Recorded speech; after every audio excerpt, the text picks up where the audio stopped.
secara etimologis, ya, kita akan bahas pengertian akidah. Akidah berakar dari kata akoda yakidu akdan akidatan. Akdan ini berarti simpul, ikatan, perjanjian yang kukuh. Setelah terbentuk menjadi akidah, ini berarti keyakinan. Relevansi antara arti kata akdan dan akidah adalah keyakinan itu tersimpul dengan kukuh di dalam hati, bersifat mengikat dan mengandung perjanjian. Nah, ini arti akidah secara bahasa. Berasal dari kata akdan, ya, akoda yakidu akdan. Artinya ikatan, ya, atau perjanjian yang kukuh. Maka dalam pernikahan juga disebut akad, ya, akad nikah. Karena pernikahan itu adalah sebuah perjanjian yang kuat, ya, yang tidak bisa dipisahkan dengan mudah, ya, karena sudah menjadi ikatan yang kuat. Kemudian secara terminologi atau istilah, akidah adalah iman yang teguh dan pasti, yang tidak ada keraguan sedikit pun bagi orang yang meyakininya. Nah, ini pengertian dari akidah secara bahasa maupun akidah, maupun istilah. Ya, intinya bahwa berbicara akidah ini juga berbicara tentang keimanan. Ya, keimanan yang teguh dan pasti. Menurut beberapa tokoh, ya, mendefinisikan tentang akidah, yang pertama menurut Hasan al-Banna, bahwa aqaid, ya, atau bentuk jamak dari akidah adalah beberapa perkara yang wajib diyakini kebenarannya oleh hatimu, mendatangkan ketentraman jiwa, menjadi keyakinan yang tidak bercampur sedikitpun dengan keraguan-keraguan. Nah, ini menurut Hasan al-Banna. Berikutnya menurut Abu Bakar Jabir al-Jazairi. Beliau mendefinisikan akidah yaitu sejumlah kebenaran yang dapat diterima secara umum oleh manusia berdasarkan akal, wahyu, fitrah. Ya. Nah, kebenaran itu dipatrikan oleh manusia di dalam hati, serta diyakini kesohihan dan keberadaannya secara pasti, dan ditolak segala sesuatu yang bertentangan dengan kebenaran itu.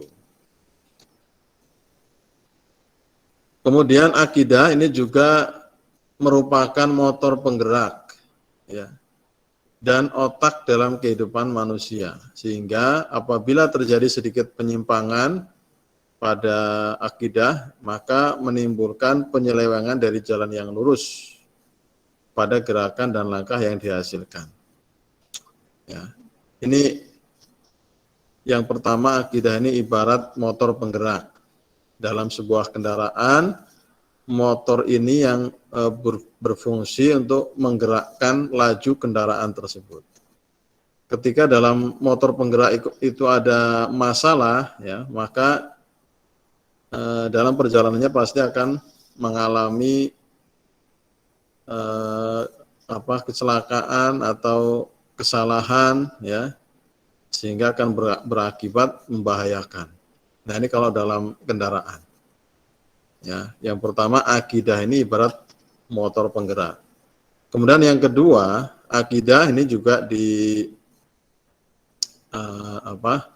analogikan seperti pondasi bangunan. Ya. Maka dia harus dirancang dan dibangun terlebih dahulu sebelum merancang dan membangun bagian yang lain. Kualitas pondasi yang dibangun akan berpengaruh terhadap kualitas bangunan yang ditegakkan. Nah, bangunan yang ingin dibangun itu sendiri adalah Islam yang sempurna atau kamil, menyeluruh atau syamil, dan juga benar. Ya, jadi yang kedua, akidah itu seperti pondasi bangunan. Ketika seseorang akan membangun sebuah bangunan, pasti yang pertama kali dibuat itu adalah pondasinya. Maka pondasi itu harus kuat, ya, jika kita ingin mendirikan bangunan yang kokoh di atasnya. Karena percuma ketika kita ingin membangun rumah yang kokoh tapi pondasinya lemah, ya, akan mudah roboh bangunan tersebut. Nah, dalam agama kita yang kita bangun ini adalah Islam. Jadi kita akan membangun Islam. Untuk membangun Islam maka diawali dengan akidah terlebih dahulu. Kita perkuat akidah kita. Ketika sudah sempurna, sudah kuat, maka baru kita mengamalkan ibadah-ibadah yang lain, kewajiban-kewajiban lain dalam ajaran Islam. Ya, sehingga bangunan Islam itu akan berdiri kokoh ketika akidahnya kuat. Ini adalah pengertian dari akidah. Ya. Kemudian ada beberapa ruang lingkup pembahasan akidah. Menurut sistematika Hasan al-Banna, ruang lingkup akidah ini meliputi 4 hal ya pembahasan. Yang pertama adalah ilahiyat, yaitu pembahasan tentang segala sesuatu yang berhubungan dengan Tuhan atau Allah, seperti wujud Allah, sifat Allah, ya, dan lain sebagainya. Ketika kita membahas tentang zat Allah, ya, tentang wujud, sifat, dan lain sebagainya, maka ini adalah ruang lingkup akidah yang bernama ilahiyah. Yang kedua, yaitu nubuat, ya, pembahasan tentang segala sesuatu yang berhubungan dengan Nabi dan Rasul, pembicaraan mengenai kitab-kitab Allah.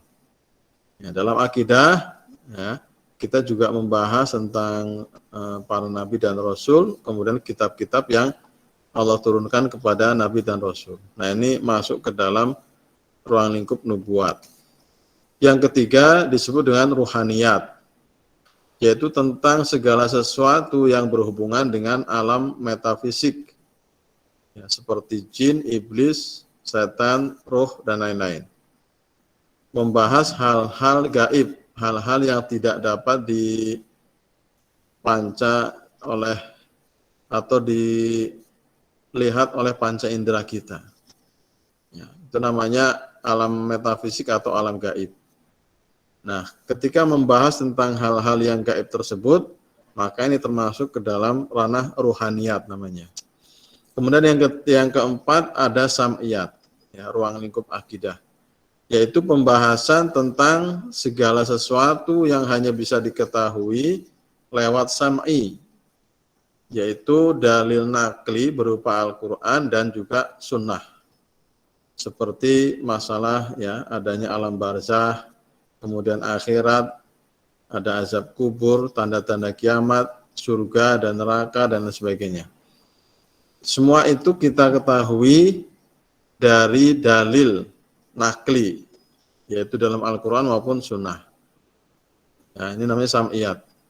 Kita bisa mengetahui kehidupan di alam barzah, mengetahui kehidupan di akhirat, itu semua adalah berdasarkan informasi yang ada di dalam Al-Quran maupun as-sunnah atau hadis.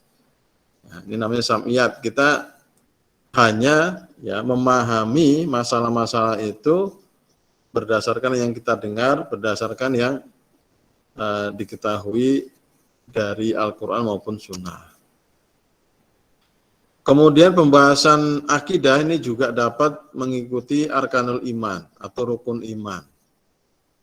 Ya, maka rukun iman yang 6, ya, itu adalah pembahasan tentang akidah, mulai dari kepercayaan kepada Allah, ya, kemudian kepercayaan kepada malaikat, termasuk pembahasan tentang makhluk rohani lainnya seperti jin, iblis, dan setan. Yang ketiga, kepercayaan kepada kitab-kitab Allah yang diturunkan kepada Rasul.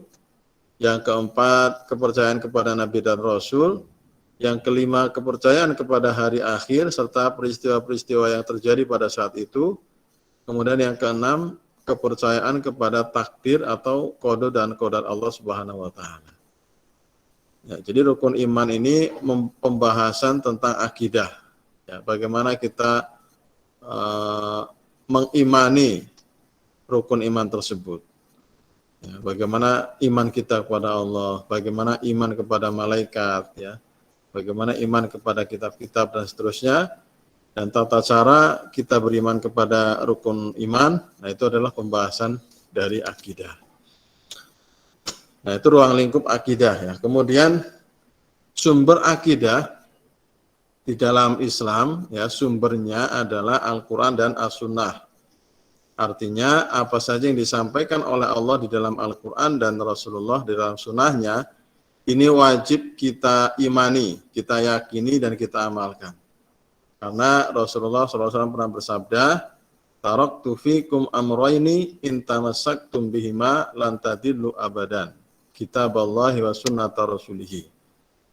Ya, aku tinggalkan untuk kalian dua perkara. Jika kalian berpegang teguh dengan keduanya, kalian tidak akan sesat selamanya, yaitu kitabullah dan sunnah rasulnya. Nah, ini peninggalan dari Rasulullah SAW, yaitu Al-Quran dan sunnah. Maka ketika kita berpegang teguh terhadap Al-Quran dan sunnah, maka kita tidak akan tersesat. Ini sumber dari akidah kita. Nah, pertama tadi adalah Al-Quran, yang merupakan kitab suci yang diwahyukan Allah Subhanahu wa taala kepada Nabi Muhammad, yang ini juga merupakan mukjizat utama dan sebagai rahmat bagi petunjuk bagi manusia dalam hidup dan kehidupannya. Menurut para ulama salaf, Al-Quran adalah kalamullah yang diturunkan kepada Rasulullah dengan berbahasa Arab, merupakan mukjizat dan diriwayatkan secara mutawatir serta membacanya adalah ibadah. Nah, ini pengertian dari Al-Quran yang berisi kalamullah. Jadi Al-Quran itu isinya adalah kalamullah, ya, kalimat-kalimat Allah yang diturunkan kepada Rasulullah dengan menggunakan bahasa Arab. Jadi bahasa Arab ini dipilih menjadi bahasa Al-Quran. Dan Al-Quran ini juga merupakan mukjizat. Sebagaimana para nabi dan rasul, ini Allah berikan mukjizat. Ya, ada yang Allah berikan mukjizat. Mungkin kita pernah membaca beberapa kisah dari nabi dan rasul, ya, yang memiliki bisa dikatakan sesuatu yang luar biasa, ya, di luar kebiasaan. Seperti Nabi Ibrahim misalnya, yang mana beliau pernah dimasukkan ke dalam kobaran api yang sangat besar, ternyata tubuhnya tidak terbakar sedikit pun, ya, bahkan beliau malah kedinginan. Nah, ini namanya mukjizat, ya. Artinya sesuatu di luar nalar manusia yang diberikan Allah kepada para nabi dan rasul. Ada lagi misalnya Nabi Sulaiman, ini juga diberikan mukjizat. Beliau mampu memahami bahasa-bahasa makhluk, ya, semua makhluk, baik itu hewan, kalangan jin, semuanya beliau pahami. Ya, kemudian ada lagi misalnya Nabi Musa, ya, dengan mukjizatnya berupa tongkat, ya, tongkat yang bisa berubah menjadi ular, kemudian tongkat tersebut bisa membelah lautan. Ini merupakan mukjizat. Nah, sedangkan Rasulullah, mukjizat terbesarnya ini adalah Al-Quran. Ya, karena Al-Quran ini sangat banyak sekali keajaiban yang terkandung di dalamnya. Ya, kalau kita gali keajaiban-keajaiban dalam Al-Quran ini tidak akan habis. Ya, banyak sekali keajaiban di dalam Al-Quran.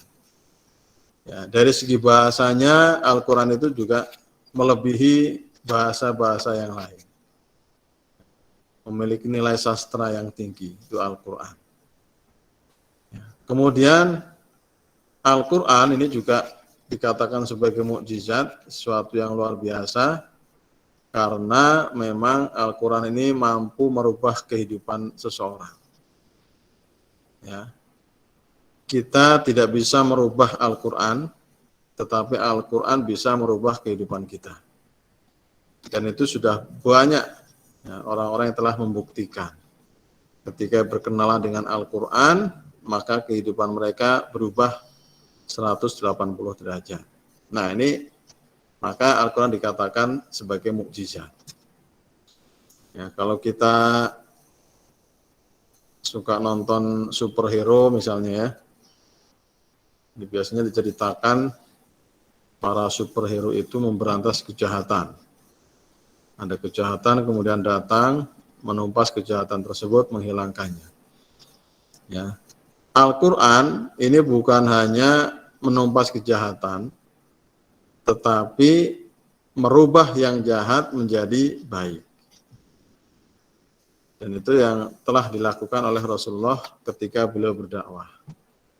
Ya, Rasulullah dengan Al-Quran, dengan mukjizat Al-Quran, mampu merubah seseorang yang tadinya sangat memusuhi beliau, memusuhi Islam, ya, ketika mendapat hidayah, ya, diajarkan Al-Quran, maka kehidupannya berubah menjadi pembela Islam. Ya. Nah, itu sumber akidah ya. Yang pertama adalah Al-Quran. Kemudian yang kedua adalah sunnah. Ya, adalah satu jenis wahyu yang datang dari Allah Subhanahu wa taala. Walaupun lafalnya bukan dari Allah, tetapi maknanya datang darinya. Hal ini sebagaimana dalam firman-Nya, dan dia Muhammad tidak berkata berdasarkan hawa nafsu, ia tidak lain kecuali wahyu yang diwahyukan. Surat An-Najm ayat 3 dan 4. Nah, inilah ya, sumber akidah yang kedua adalah as-sunnah. Semua yang ada pada diri Nabi itu namanya sunnah. Perkataan Nabi, perilakunya, diamnya Nabi itu menjadi sunnah. Dan sunnah ini adalah secara makna ini datangnya dari Allah. Semua perkataan Nabi, hadis-hadis yang disampaikan Rasulullah, ini maknanya dari Allah, tetapi lafadznya dari Nabi Muhammad. Nah, bedanya dengan Al-Quran, jika Al-Quran itu lafadz dan maknanya dari Allah langsung. Jadi lafadznya itu memang dari Allah. Tapi kalau hadis, itu maknanya dari Allah, tapi lafadznya dari Nabi Muhammad SAW. Itu bedanya Al-Quran dan As-Sunnah. Berikutnya, fungsi dan peranan akidah. Yang pertama, akidah ini bisa menuntun manusia dan mengembangkan dasar ketuhanan yang dimiliki manusia sejak lahir.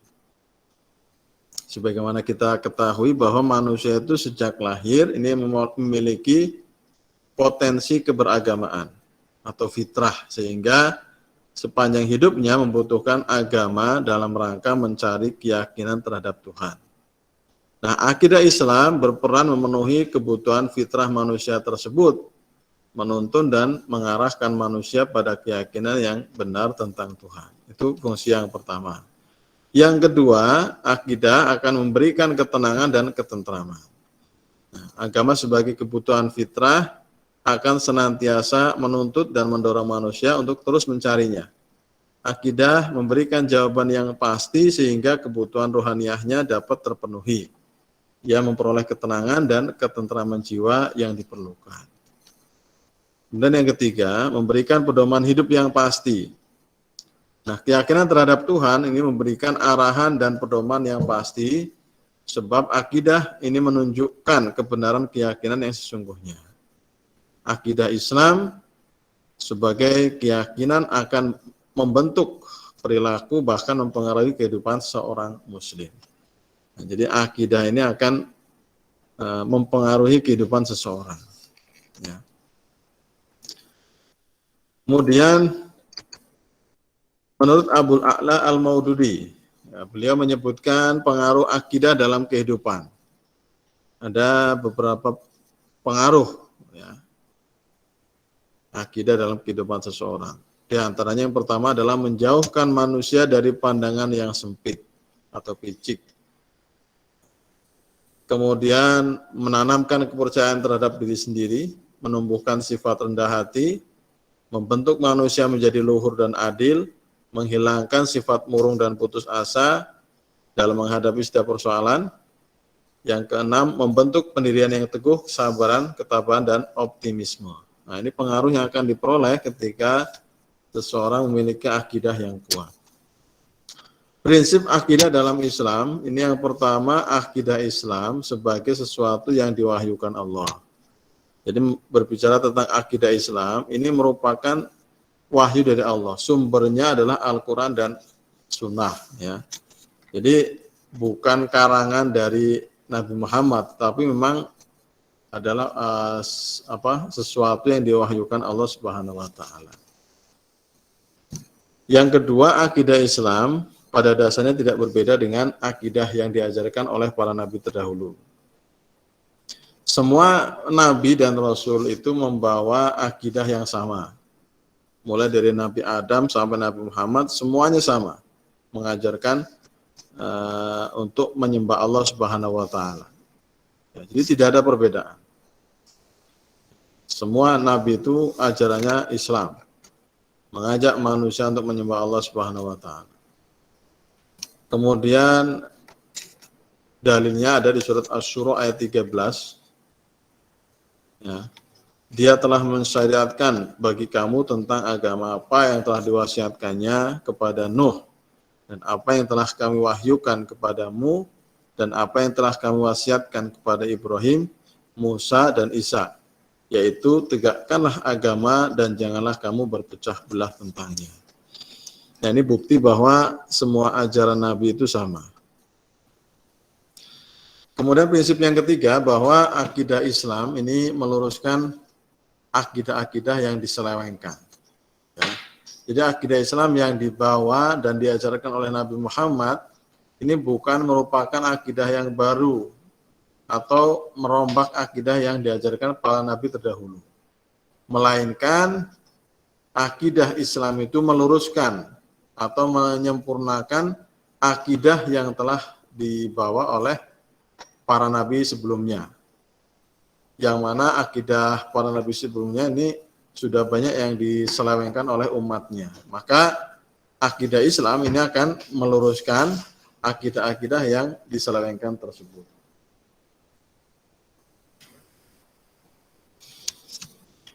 Nah, akidah yang diselewengkan misalnya penyelewengan yang dilakukan oleh orang-orang Yahudi terhadap Nabi Sulaiman putra Daud. Mereka menuduh Nabi Sulaiman menghimpun kitab yang mengandung sihir dan disimpannya di bawah tahtanya.